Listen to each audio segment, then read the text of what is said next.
Hey, how's it going? Today I'm going to be talking about shot tower and what that is.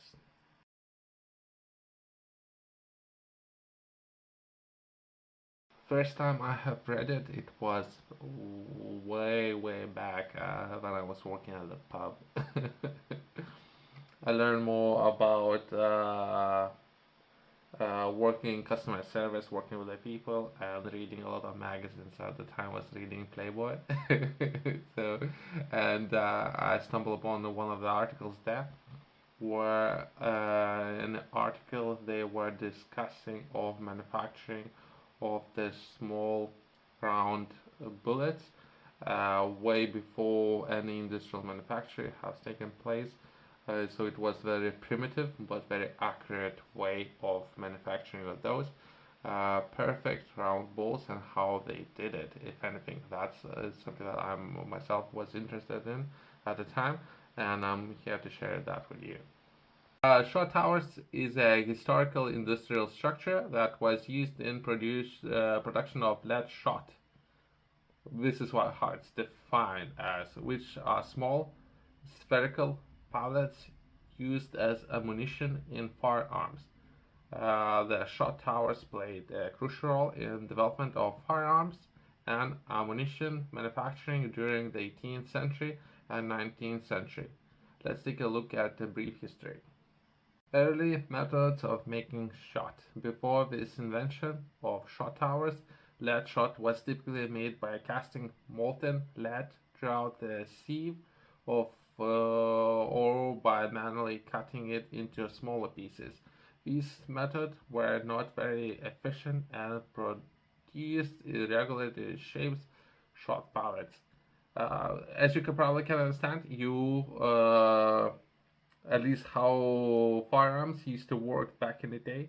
You need to put a perfectly round piece of, as you define, a shot or a ball inside the gun, and you need to fire it at very fast speed. Any irregularities might reduce if you were ever playing paintball or any of those games.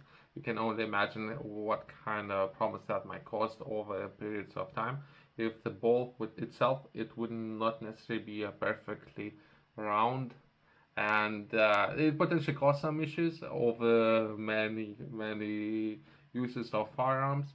So that's a problem. Let's identify the problem that people were trying to think about the best way of manufacturing of perfect round balls, and perhaps once you have perfectly round balls, you can focus more on other areas like perhaps producing better guns, improving perhaps distance, speed, perhaps the way how the guns would operate. Invention of shot towers. The shot towers were invented in the late 18th century as a more efficient and precise method of producing round lead shot.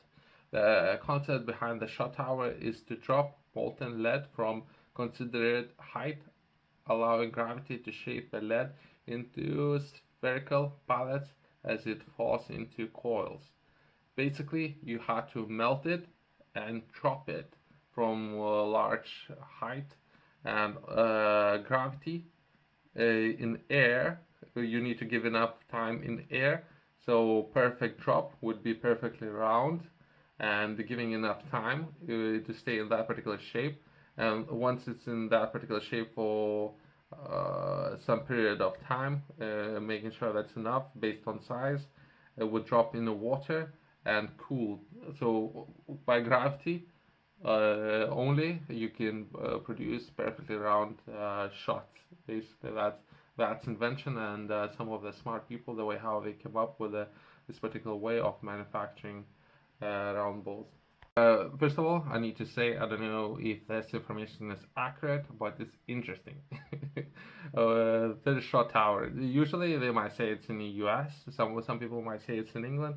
I don't know who came up. I don't know the names. I can share some information what was shared with me. I don't know who came up with it, but it's overall interesting idea. The first shot tower was believed to have been believed since nobody can tell who came up with it. It was a group of people, and who was the person who perhaps discovered it, and who was the person who took all I don't know. So either way, it was believed to have been built by William Watts in Bristol, same place where my company is based. But there was a lot of interesting, to say the least, people there who can think outside the box in 1782. It was a square brick tower that stood approximately 120 feet or 37 meters. So the shots would drop just under that into the water and would form a perfectly round balls or molten lead was poured from the top, and the drop formed perfect shears as they shall fall into a pool of water at the bottom. Spread of shot towers. The success of the shot tower in producing high quality lead shot led to constructions of adapting this particular business model and scaling it, right? So whoever came up with this idea, the business model was working at the time and it was very high quality. From there, they start scaling this production and similar towers in other parts of the world. Shot towers were built in various shapes and sizes, but most of the towers feature a tall central shaft with a pool of water at the base, basic components of manufacturing of perfectly round balls. Some information up there on the internet that I can find. Some people say that it's called American Shot Towers. I don't know if it's accurate. Again, I don't know who came up with it. I don't know who invented it. It is some information out there. I don't want to mislead anyone. I don't know who I have.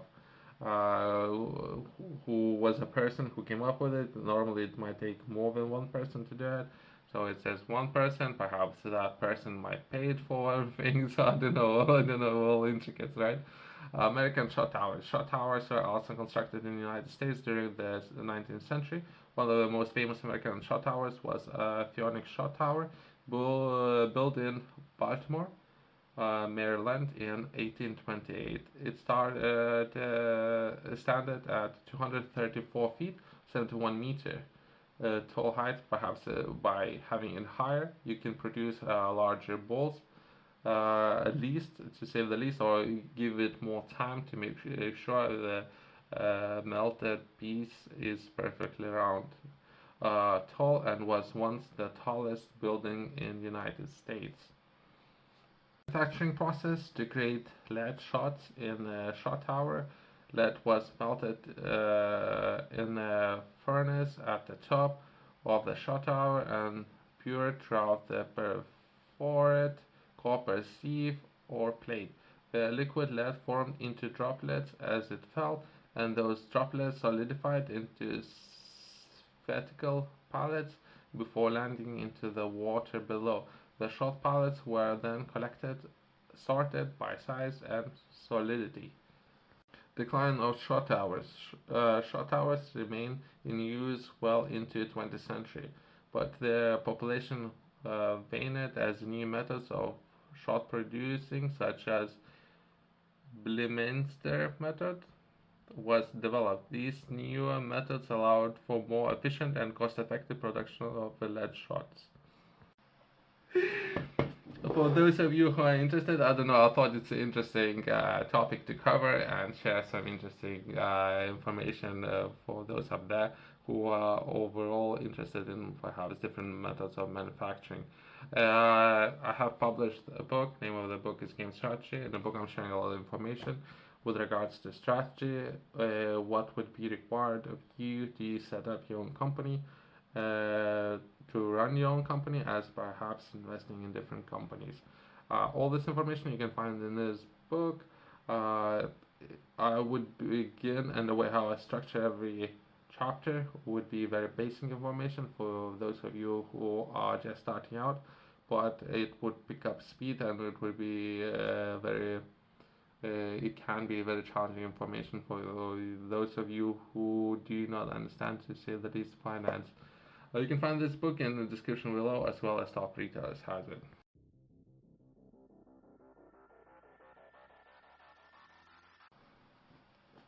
How just taking a look at the map and just to take a look at the building itself, the first tower, where it was built in Bristol. Uh, I think I know the place, but I haven't noticed the tower itself. Uh, Either way, just interesting, I guess, video, interesting topic to cover. For those of you who haven't seen it, I would highly recommend perhaps taking a look at internet, all of the history and some of the discoveries and the different inventions of that. Other than that, thanks for watching. I'll see you in the next one.